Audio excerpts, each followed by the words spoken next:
আসসালামু আলাইকুম। আশা করি যে রমজান মাসের শেষ 23 দিন আমরা চলে এসেছি। রমজান মাস আমলের মাস, গুনাহ মাফের মাস।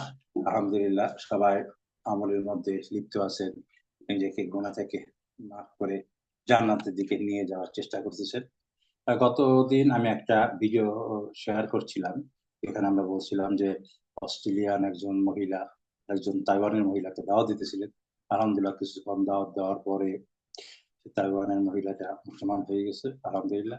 আসলে পৃথিবীতে যুগে যুগে এরকম ভাবে মানুষকে দাওয়াত দেওয়ার মাধ্যমে অনেক লোকই নতুন মুসলমান হচ্ছে। আমি যে মসজিদের ছবিটা দিয়েছি আপনাদেরকে বলেছিলাম, এটা স্মৃতি বিজড়িত মসজিদ।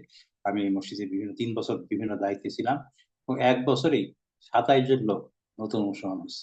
আলহামদুলিল্লাহ, সারা পৃথিবীতেই অনেক লোক অন্য ধর্ম থেকে মুসলমান হচ্ছে। আবার কিছু কিছু ক্ষেত্রে দুর্বল ইমানদার, তারা ইমান ছেড়েও দিচ্ছে, যদিও ঘটনাটা কম, তাও কিছু কিছু ক্ষেত্রে ঘটছে।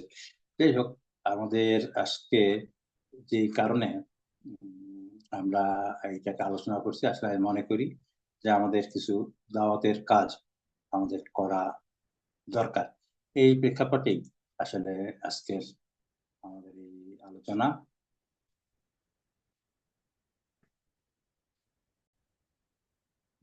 যে এখানে আমি যেহেতু প্রথমে আমি বলছি যে আমি আসলে কোনো আলেম নই, তো সেজন্য আমি নিজ থেকে কোনো কথা বলবো না।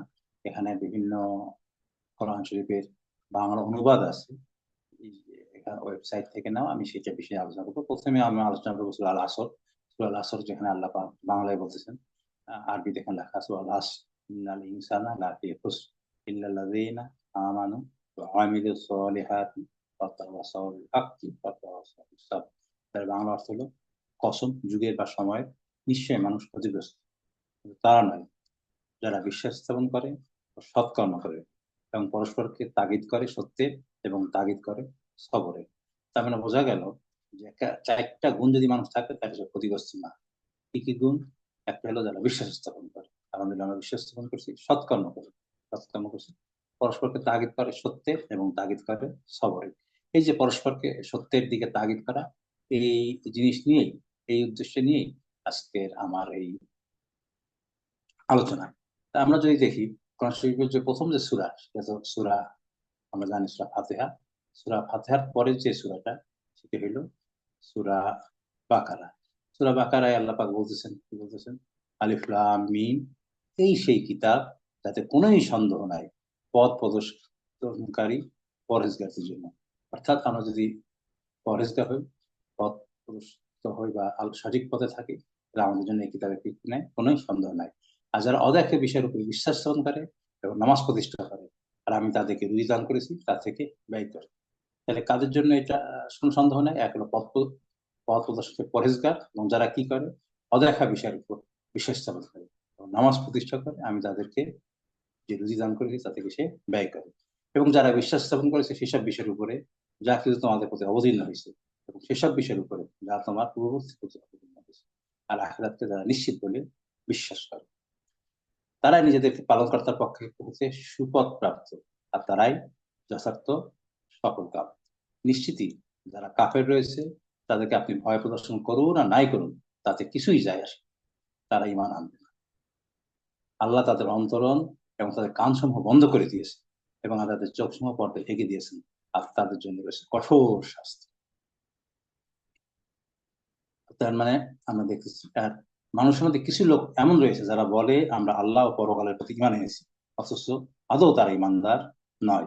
তারা আল্লাহ ইমানদারদেরকে ধোকা দেয়, অথচ এতে তারা নিজেদেরকে ছাড়া অন্য কাউকে ধোকা দেয় না, অথচ তারা অনুভব করতে পারে না। তাহলে আমরা মানুষ দেখলাম, একটা হলো যারা ইমানদার মানুষ তাদের বৈশিষ্ট্য, আর যাদের ইমান নাই, যারা কাফের, তাদেরকে আপনি ভয় প্রদর্শন করুন, কারণ তাদের যতই যুক্তি দেখা হোক না কেন, তার কিছুতেই মানবে না। কারণ আল্লাহ তাদের অন্ধকার এবং তার কান সমূহ বন্ধ করে দিয়েছে, আর তাদের চোখ সমূহ পর্দায় ঢেকে দিয়েছে, না তাদের জন্য রয়েছে কঠোর শাস্তি। আমরা যদি সূরা আল ইমরানের শুরুর দিকে যাই, সূরা ইমরানে আল্লাহ কি বলতেছেন? আলিফ লাম মিম, আল্লাহ ছাড়া কোনো উপাস্য নাই, তিনি চিরঞ্জীব, সবকিছু ধারক।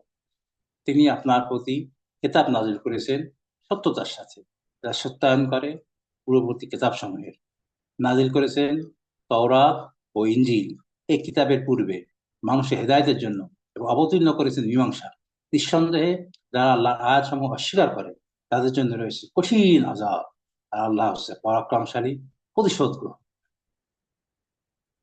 আল্লাহর নিকট আসমান ও জমিনের কোনো বিষয়ই গোপন।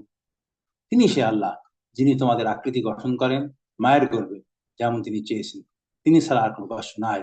তিনি প্রবল পরাক্রমশালী, প্রজ্ঞাময়। তিনি আপনার প্রতি কিতাব নাযিল করেছেন, তাতে কিছু কিছু আয়াত রয়েছে সুস্পষ্ট, সেগুলি কিতাবের আসল অংশ, আর অন্যগুলো রূপক। সুতরাং যাদের অন্তরে কুটিলতা রয়েছে তারা অনুসরণ করে ফিতনা বিস্তার, অপব্যাখ্যার উদ্দেশ্যে তন্মধ্যেকার রূপকগুলো, আর সেগুলোর ব্যাখ্যা আল্লাহ ব্যতীত কেউ জানে না। আর যারা জ্ঞানে সুগভীর তারা বলেন আমরা এর প্রতি ঈমান এনেছি, এসবই আমাদের পালন করার পক্ষ হতে অবতীর্ণ হয়েছে। আর বোধ শক্তি সম্পন্নরা ছাড়া কেউ শিক্ষা গ্রহণ করে না। তার মানে আমরা যেটা দেখতে পেলাম যে কোরআন শরীফে কিছু জিনিস আছে যেটা হয়তো রূপক অর্থে, কিন্তু যারা ফেতনাবাজ তারা কি করে, যাদের অন্তরে কুটিলতা রয়েছে তারা অনুসরণ করে ফেতনা বিস্তার করে অপব্যাখ্যার উদ্দেশ্যে আমাদের রূপক। আর সেগুলোর ব্যাখ্যা আল্লাহ তাআলা ছাড়া কেউই জানে না। যারা জ্ঞানে সুগভীর তারা বলে আমরা এর প্রতি ঈমান এনেছি, এই ছবি আমার পালন করার পক্ষ থেকে অবতীর্ণ হয়েছে। আর বোধ শক্তি সম্পন্ন আছে আর পক্ষে শিক্ষা গ্রহণ করে না। আমরা যদি বোধ শক্তি সম্পন্ন হই তাহলে আমাদের এখান থেকে শিক্ষা গ্রহণ করা উচিত। আমাদের কি করা উচিত? হে আমাদের পালনকর্তা, সরল পথ প্রদর্শনের পর তিনি আমাদের অন্তরকে সত্য লঙ্ঘনে প্রবৃত্ত করো না, এবং তোমার নিকট আমাদেরকে অনুগ্রহ দান করো। তুমি সবকিছু দাতা। আমরা আল্লাহর কাছে দোয়া করা উচিত। আমাদের যে বিভিন্ন রকমের শয়তান আছে, একটা তো মানুষ শয়তান, এবং এই জন্য যারা শয়তান আমাদেরকে বিভিন্ন ভাবে ধোকা দেয়, আমাদেরকে এই করে, এই জন্য আল্লাহ দোয়া করতে বলছেন। যার বাংলা তো সূরা নাস, তার বাংলা অর্থ বলুন আমি আশ্রয় গ্রহণ করিতেছি মানুষের পালনকর্তার, মানুষের অধিপতি, মানুষের মাবুদের, তার অনিষ্ট থেকে, যে কুমন্ত্রণা দেয় ও আত্মগ্রহণ করে। যে কুমন্ত্রণা দেয় মানুষের অন্তরে, জিনের মধ্যে থেকে অথবা মানুষের মধ্যে থেকে। তার কুমন্ত্রণাকারী কি আছে? জিনও আছে অথবা মানুষও আছে। আমরা এই সমস্ত যারা কুমন্ত্রণা দেয় তাদের কাছ থেকে হেফাজতের জন্য দোয়া করি, সূরা নাস এবং বিভিন্ন আমল করি, যাতে এই সমস্ত লোকে বা এই সমস্ত জিন বা মানুষ যারা আমাদেরকে কুমন্ত্রণা দেয়, তারা যাই বলুক না কেন, এই কুমন্ত্রণা থেকে আল্লাহ আমাদেরকে হেফাজত করে। আমিন।